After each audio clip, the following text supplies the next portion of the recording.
शिवसेनेचे नेते रामदास कदम यांनी मंत्रिपदाच्या काळात एक जमीन घोटाळा केल्याचा गौप्यस्फोट अनिल परब यांनी केलाय। कदम यांनी नियम धाब्यावर बसवून खेडमधील आरक्षित जमिनीवर अवैध बांधकाम केल्याचा आरोप परब यांनी केलाय। त्यामुळे कोकणातलं राजकीय वातावरण ढवळून निघतंय।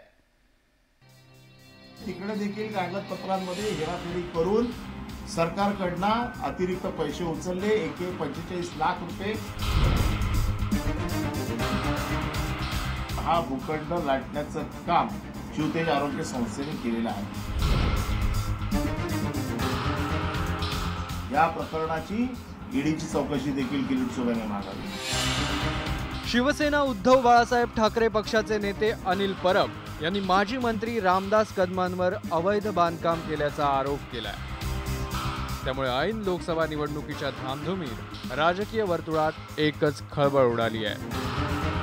खेडमधील 1490 क्रमांकाच्या भूखंडातील 1600 मीटर जागा रामदास कदमांच्या शिवतेज आरोग्य संस्थेने लाटल्याचा आरोप अनिल परब यांनी केलाय।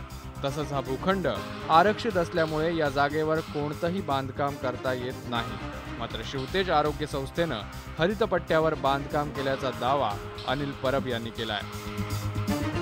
शासनाच्या नियमाप्रमाणे महिन्याला 100 रुपये भाडं होतं। यांनी खेड नगरपालिकेचे ठराव केले की वर्षाला 100 रुपये भाडं, ते देखील त्यांनी भरलेलं नाही। जी सगळी बांधकामाच्या परवानग्या होत्या यात सगळ्या घोटाळे केलेले आहेत, त्याच्यात खोटे दाखले आहेत, त्याच्यात खोट्या परवानग्या आहेत आणि अशा प्रकारचा हा भूखंड लाटण्याचं काम हा शिवतेज आरोग्य मंडळाने, शिवतेज आरोग्य संस्थेने केलेला आहे। खेडमधील या भूखंडावरून अनिल परब यांनी भाजप नेते किरीट सोमय्यांवरही जोरदार निशाणा साधलाय। त्याला कारणही तसंच आहे। दापोलीतील साई रिसॉर्ट अवैध बांधकाम प्रकरण किरीट सोमय्यांनी लावून धरलंय। नुकतेच सोमय्यांनी दापोलीत जाऊन या प्रकरणी होत असलेल्या न्यायालयीन कारवाईचा आढावा घेत अनिल परबांवर कारवाई करण्याची मागणी केली होती। अनिल परबांनी साई रिसॉर्टमध्ये अवैध बांधकाम केल्याचा आरोप सोमय्यांकडून केला जातोय। आता रामदास कदमांच्या कथित अवैध बांधकाम प्रकरणावरून अनिल परबांनी किरीट सोमय्यांना आव्हान दिलंय। किरीट सोमय्यांमध्ये हिंमत असेल तर त्यांनी ह्या सगळ्या प्रकरणाचा पाठपुरावा करावा।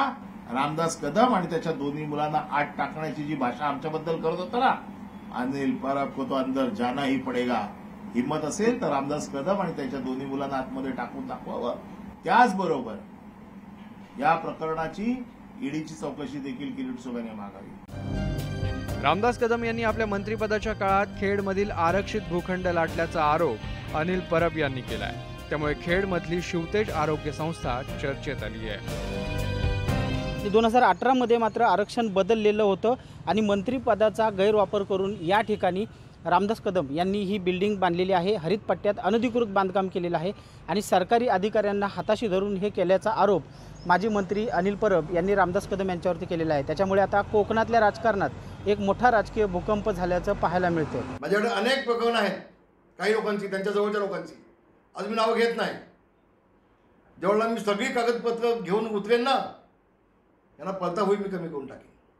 आज जे कुत्र्यासारखं भुंकायचं काय लोकांचं काम चाललंय, थांबवायला मला वेळ लागणार नाही। रामदास कदम यांनी केलेल्या कथित घोटाळ्याचे सगळे पुरावे किरीट सोमय्यांना देणार असल्याचं अनिल परब यांनी सांगितलंय। तसंच या प्रकरणी सोमय्यांनी रामदास कदमांच्या ईडी चौकशीची मागणी करावी असं आवाहन परब यांनी केलंय। अनिल परबांच्या या आरोपांमुळे आता कोकणातील राजकारण ढवळून निघालंय। Bureau report, news 18 Lokmat. तेव्हा निवडणुकांच्या या महाभारतात अशा अनेक गोष्टी पुढच्या काही दिवसात आपल्याला पाहायला मिळणार आहेत। पण न्यूज 18 लोक